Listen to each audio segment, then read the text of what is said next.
신약성경 고린도전서 15장 1절에서 58절 말씀입니다. 그 가운데 15장 45절에서 54절까지 한 목소리로 합독하도록 하겠습니다. 시작! 기록된 바 첫사람 아담은 생명이 되었다 함과 같이 마지막 아담은 살려주는 영이 되었나니 그러나 먼저는 신령한 사람이 아니요 육의 사람이요 그 다음에 신령한 사람이니라. 첫사람은 땅에서 났으니 흙에 속한 자이거니와 둘째 사람은 하늘에서 나셨느니라.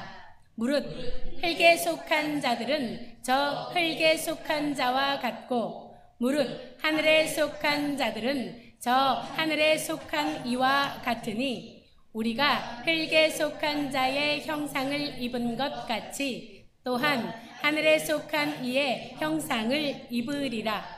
형제들아, 내가 이것을 말하노니 혈과 육은 하나님 나라를 이어받을 수 없고 또한 썩는 것은 썩지 아니하는 것을 유업으로 받지 못하느니라. 보라, 내가 너희에게 비밀을 말하노니 우리가 다 잠잘 것이 아니요 마지막 달에 순식간에 홀연히 다 변화되리니 나팔 소리가 나매 죽은 자들이 썩지 아니할 것으로 다시 살아나고 우리도 변화되리라. 이 썩을 것이 반드시 썩지 아니할 것을 입겠고 이 죽을 것이 죽지 아니함을 입으리로다. 이 썩을 것이 썩지 아니함을 입고 이 죽을 것이 죽지 아니함을 입을 때에는 사망을 삼키고 이기리라고 기록된 말씀이 이루어지리라. 아멘. 많은 분들이 느끼셨나 봐요. 제가 지난주 설교는 정말로 내 마음하고는 마음이 없는 억지로 한 하나님이 하라고 해갖고 억지로 한 설교였거든요. 그래서 내 마음 같아서는 거기서 보면은 사랑은 모든 것을 어떻게 하라고요? 믿고 모든 것을 바라고 모든 것을 참고 모든 것을 견디라고 그랬잖아요. 근데 다 이해가 가요. 믿고 바라고 참고 견디고 다 되는데 그 모든 것 속에 뭐가 들었느냐? 일뿐만이 아니고 모든 것 속에 사람이 들어가 있어요. 그래서 나머지는 다 내가 용납을 하겠는데 사람은 용납이 안 되는 거예요. 나한테 사기를 쳤는데 제 이야기 말씀드렸잖아요. 사기 당한 거. 내가 사기꾼을 앞에 두고 있는데 참고 견디고 이게 안 되는 거. 목사지면 안 돼요. 그건 어쩔 수가 없는 거지. 그런데 하나님은 그걸 인내하라고 견디라고 그게 사랑이라고. 그러니까 얼마나 제가 불편했을 거예요. 설교 말씀 전하면서.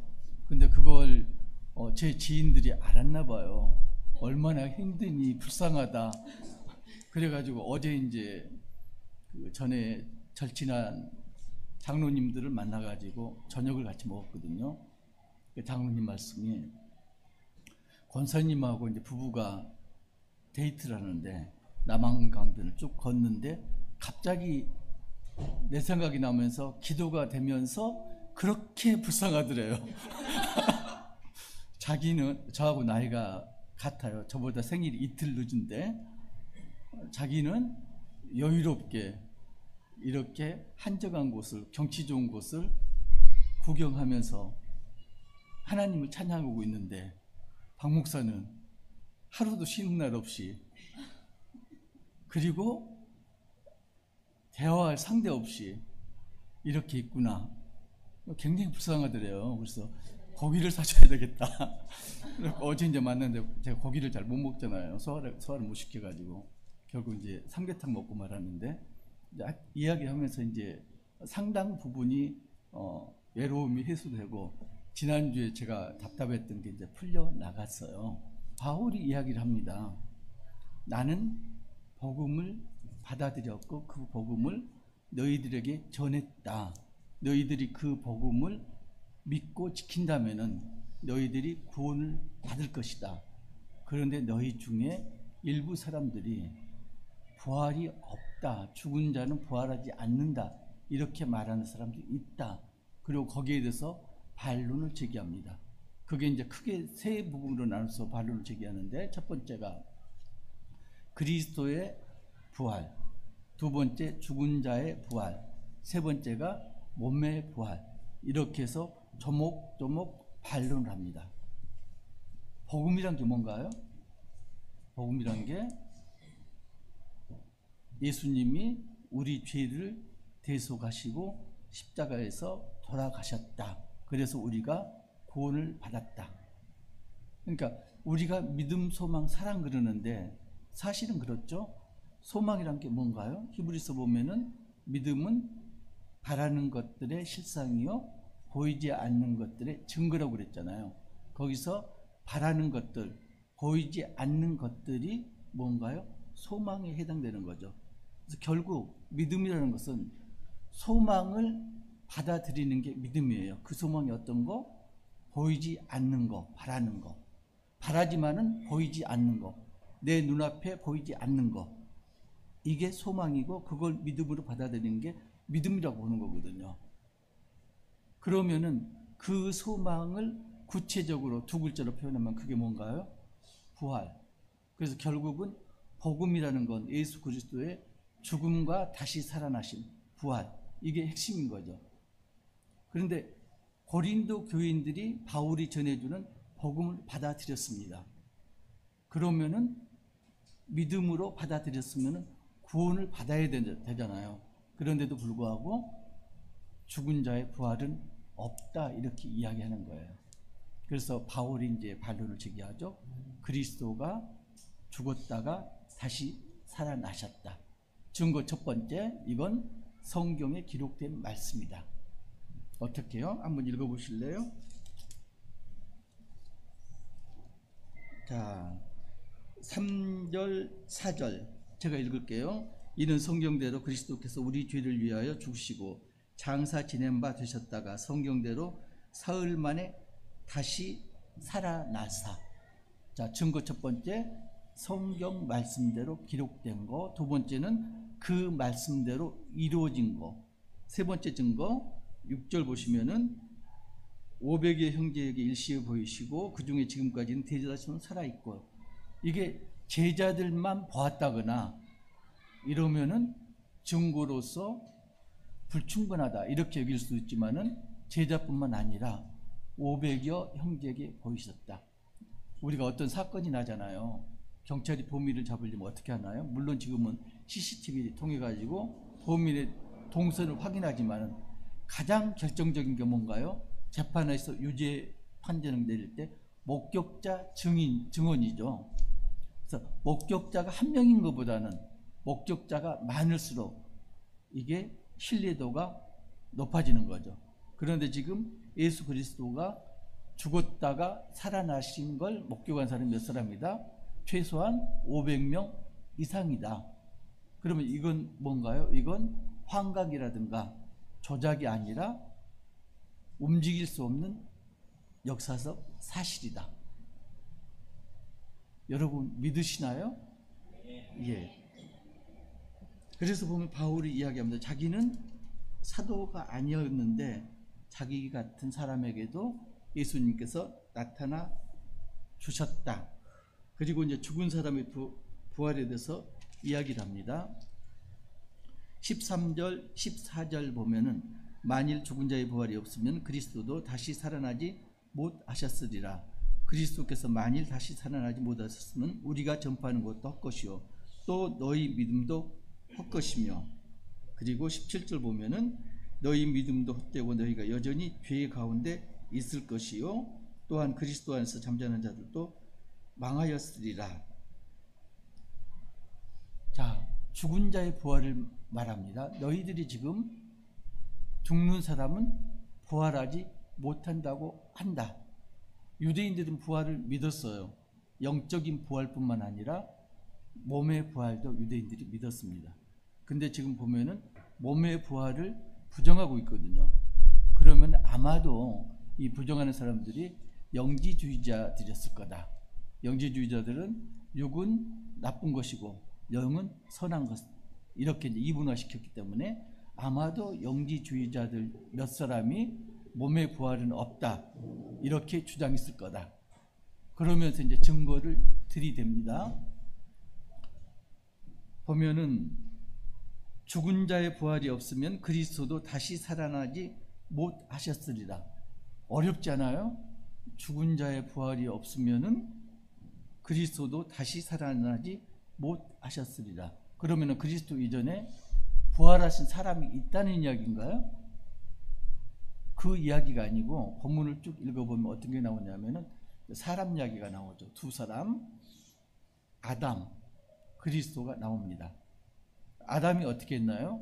창세기 보면은 아담이 불순종해서 선악과를 따먹잖아요. 그래서 세상에 죄와 사망이 들어왔죠. 그래서 아담의 후손인 우리는 어떻게 됐나요?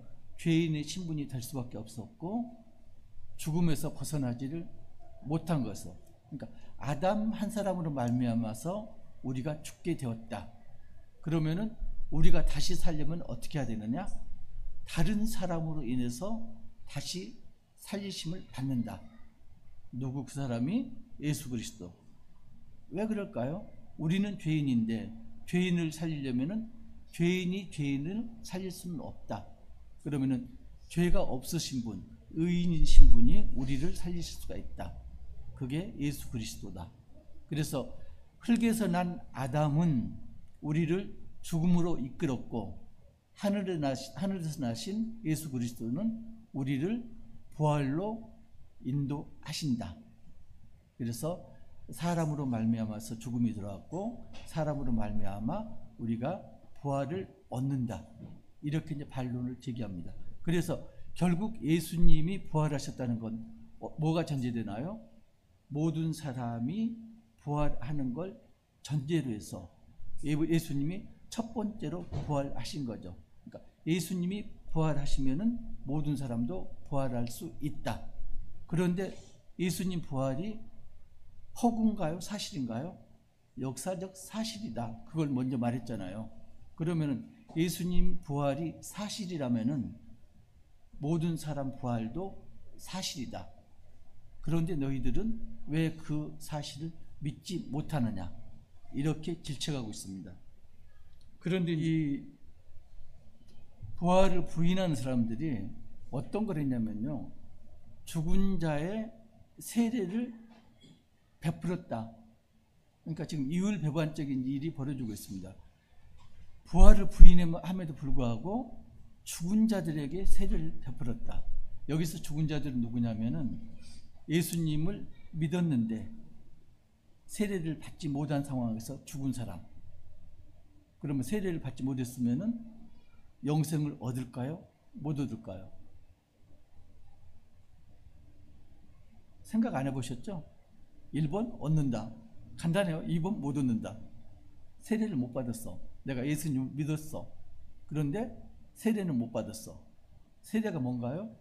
내가 예수님을 받아들이고 구주로 믿는 걸 마음으로 시인하고 회개하고 그 마음이 외적 행위로 나타난 게 세례잖아요. 그러니까 세례라는 건 그 먼저 뭐가 있어야 되죠? 내 마음에 회개가 일어나서 고백이 있어야죠. 고백이 먼저고 그 다음에 세례가 다음입니다. 그러면 세례를 못 받았다고 그래서 믿는 자가 구원을 못 받지는 않는다는 게 바울의 이야기입니다. 구원을 받는 건 세례하고 관계가 없어. 그런데 너희들은 지금 어디에 매달려 있느냐? 본질은 부활은 무시하고 외형적인 세례에만 머물러 있다.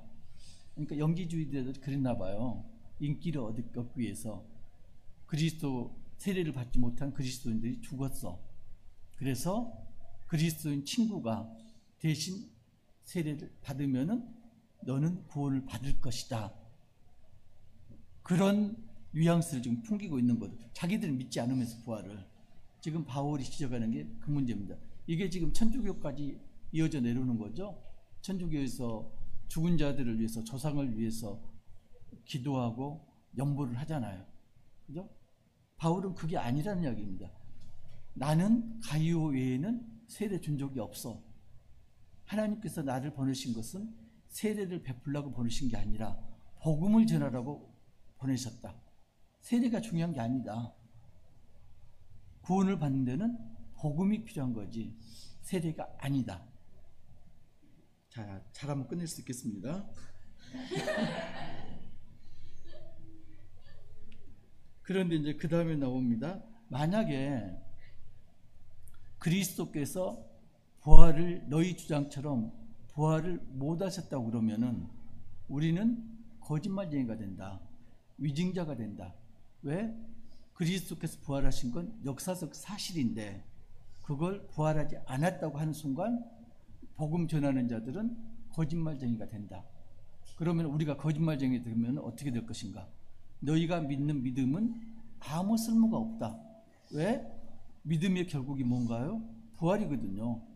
그러면은 부활이 없다. 예수가 부활하지 않으셨다 그러면은 너희가 믿는 것은 헛개비다. 그죠? 너희 믿음이 헛개비가 되면은 너희는 여전히 죄인 신분이다. 이 이야기를 지금 바울이 하고 있습니다. 32절 보면은 죽은 자가 다시 살아나지 못한다면 내일 죽을 터니 먹고 마시자 하리라. 지금 이단들에서 행해지는 일이죠. 우리는 구원을 받았으니까 우리가 무엇을 하든지 아무 거리낌이 없어.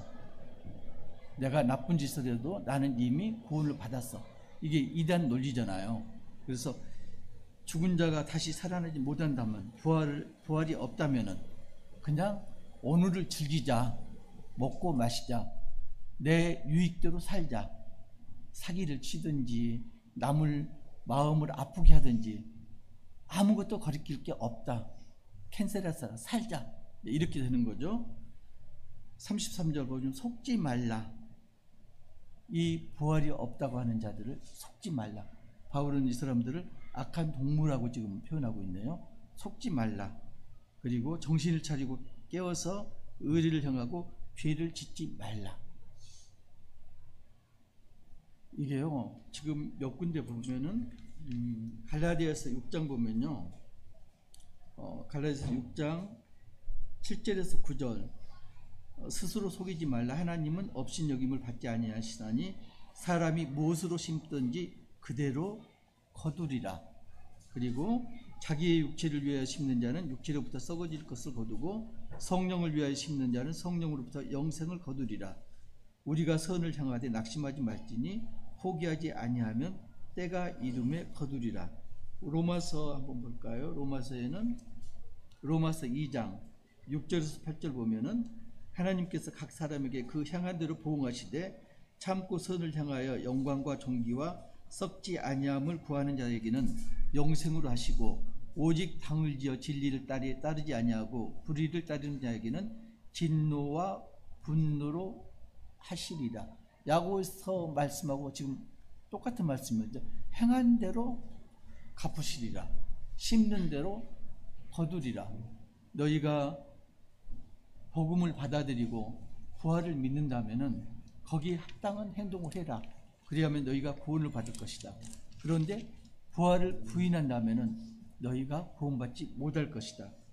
지금 그 이야기를 하고 있습니다.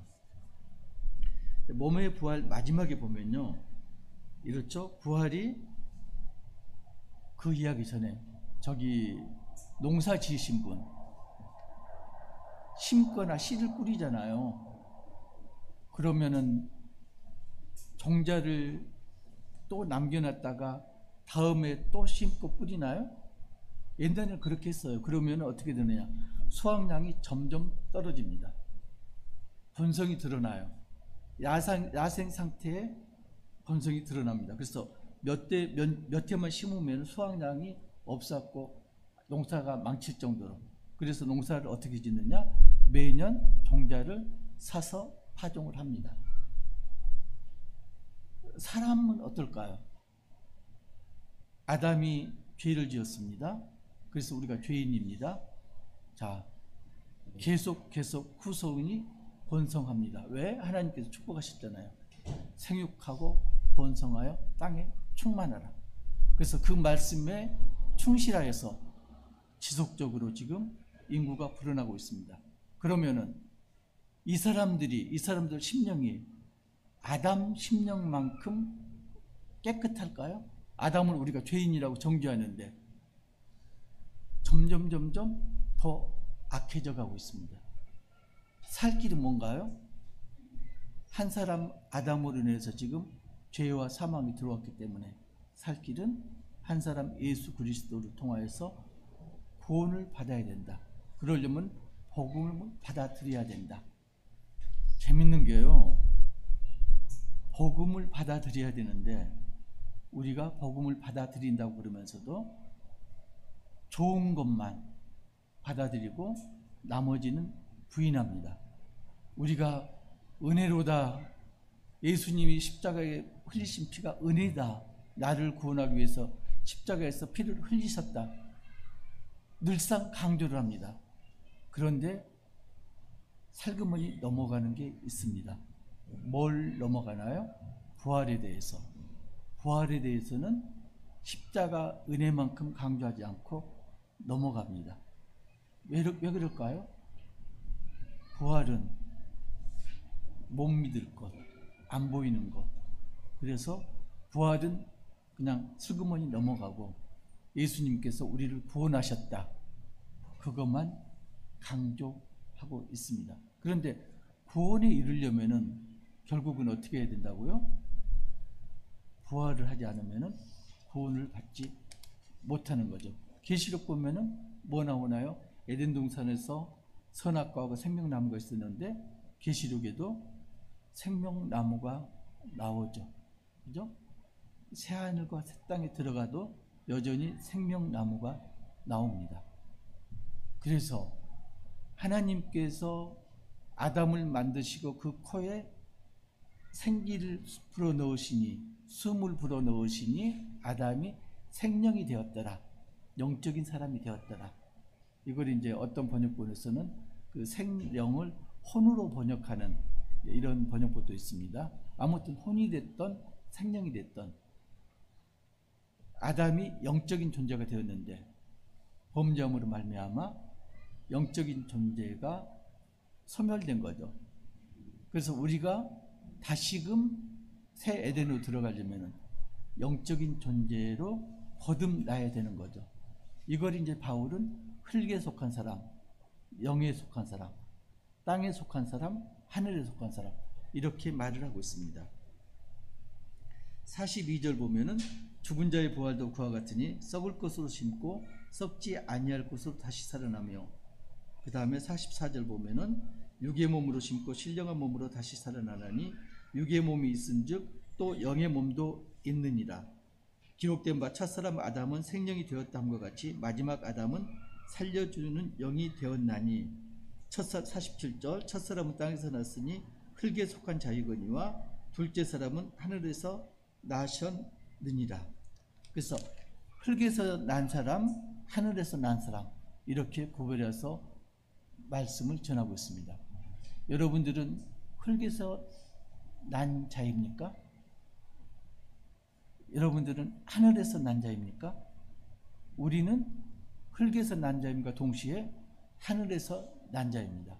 그런데 이걸 부활을 우리가 부정한다면 우리는 어디까지나 하늘에서 난 자가 아니고 흙에 속한 자가 됩니다. 흙에 속한 자는 구원이 없습니다. 흙에 속한 자는 아담처럼 아담이 죽음을 가져왔기 때문에 죽음으로 끝납니다. 창세기 보면 재밌는 게요, 보통 몇 살 살았어요? 많이 산 사람이 1000년 가까이 살았죠. 그리고 점점 수명이 짧아집니다. 이걸 가지고 딴지를 거는 사람이 있어요. 선악과를 따먹으면 반드시 죽으리라 하나님은 그러셨는데 하와가 사탄에게 어떻게 대답했나요? 죽을까 하노라, 약화를 시켰잖아요. 그래서 하나님이 반드시 죽을 것이다 했는데 아담하고 하하고 죽었나요? 안 죽었습니다. 그러니까 믿지 않는 자들 이걸 보고 하나님께서 거짓말을 하셨다, 안 죽었다, 이제 이렇게 이야기하는데, 그때 죽은 게 뭔가요? 영적인 사람이 죽은 거죠. 흙에 속한 육적인 사람 살아있고 하나님 형상 영적인 존재는 소멸된 거죠. 그래서 온전한 사람이 되려면 흙에 속한 사람과 동시에 하늘에 속한 사람이 되어야 되는 거죠. 그건 어떻게 해야 된다? 예수 그리스도를 구주로 받아들이고 부활을 믿을 때, 그럴 때 하늘에 속한 자가 된다. 50절 보면요, 형제들아 내가 이것을 말하노니 혈과 육은 하나님 나라를 이어받을 수 없고 또한 썩는 것은 썩지 않으냐 하는 것을 유업으로 받지 못하느니라. 51절 마지막 보면은 마지막 나팔이 순식간에 후련히 다 변화되리니, 그리고 54절 보면 이 썩을 것이 썩지 아니함을 입고 이 죽을 것이 죽지 아니함을 입을 때에는 사망을 삼키고 이기리라고 기록된 말씀이 이루어지리라. 자, 사망을 삼키고 이기리라고 성경에 말씀이 기록되어 있습니다. 그러면 그대로 이루어지려면은 우리가 썩지 아니할 몸이 되어야 합니다. 그런데 우리가 지금 하는 행동이, 우리 몸이 죄인이고 우리 하는 행동 자체가 썩는 행동, 죄악의 행동입니다. 이걸 거듭한다면은, 육에 속해 가지고 이 행위만 거듭한다면은 우리는 구원을 받지 못합니다. 이게 변화되려면은, 썩는 것이 썩지 아니하는 걸로 변화되려면은 뭐가 필요하다? 복음이 필요하다. 그리스도의 피가 필요하다. 그래서 바울이 이제 마지막으로 이야기합니다. 56절 보면은 사망에서 오는 것은 죄요, 죄의 권능은 율법이라. 이것도 말씀이 조금 어렵죠? 사망에서 오는 것은 죄요, 죄의 권능은 율법이다. 거꾸로 이제 들어가면 됩니다. 율법 때문에 죄가 왕성이 됐다. 죄가 힘을 얻었다. 더 죄가 힘을 얻었기 때문에 사망에 이르렀다. 그러니까 율법으로 인해서 죄가 더 심각해졌고, 그리고 죄 때문에 사망에 이르게 되었다. 정말로 마음이 아픈 게, 믿지 않는 사람들은 어쩔 수가 없다고 하더라도 믿는 사람들은 그렇게 생각해서는 안 되는 거거든요. 근데 믿는 사람조차도 부활하고 신앙을 별개로 생각하고 있습니다. 그래서 어떤 분은 이렇게 말하죠. 부활이 없는 신앙은 심리적 아편에 불과하다. 자기 위안에 불과하다. 피 생각하기가 싫거든요. 부활 생각이 믿어지지도 않고. 그러니까 부활은 애써 감추고, 그리고 은혜만 추구하는 거죠. 은혜를 추구하는 결과 어떻게 되나요? 기복신앙으로 흐르죠. 이것을 해주세요, 저것을 해주세요. 바울이 사랑에 대해서 말했습니다. 사랑은 어떤 거라고 그랬나요? 사랑은 내 유익이 아니고 다른 사람의 유익을 구하는 게 사랑이다. 내가 부활을 믿는다 하면서 다른 사람의 유익이 아니고 내 유익만 구한다면은 그건 정말로 부활을 사모하는, 소망하는 그런 사람의 행위가 아니다. 이렇게 말하고 있습니다. 여러분들 부활을 믿나요? 부활을 믿는데 왜 요 모양 요꼴로 살아요? 부활을 믿는다면은 부활의 전제가 뭔가요? 부활하려면은 우리 영목사님 자주 이야기하잖아요. 부활하려면은 죽어야죠. 근데 왜 안 죽어요? 죽은 척 하고 있잖아요. 죽은 척. 그러니까 부활을 못 하죠. 죽은 척 하기 때문에. 부활을 하려면은 확실하게 죽어야 됩니다. 확실하게 죽으면은 부활을 합니다. 어설프게 죽기 때문에 날마다 되살아납니다. 그리고 부활의 도달하지 못합니다. 근데 확실하게 죽기가 쉽지는 않죠. 눈앞에 원수가 보이는데, 내 속을 긁는 사람이 보이는데, 자기 유익만, 자기 이익만 취하는 그런 사람이 보이는데, 그 사람을 품고 용서하고 기도하고, 이게 안 되죠. 자, 한 가지 퀴즈. 남의 유익을 구하라. 사랑은 남의 유익을 구하라. 사기꾼이 나에게 사기를 쳤습니다. 그러면은 어디까지 품고 용서하고 기도해야 될까요? 예수님은 원수를 사랑하라, 죽기까지 사랑하라 그러셨는데, 사기꾼이 나에게 1억을 사기를 쳤어. 내가 1억을 손해를 봤어. 그러면은 용서를 어디까지 해야 되나요?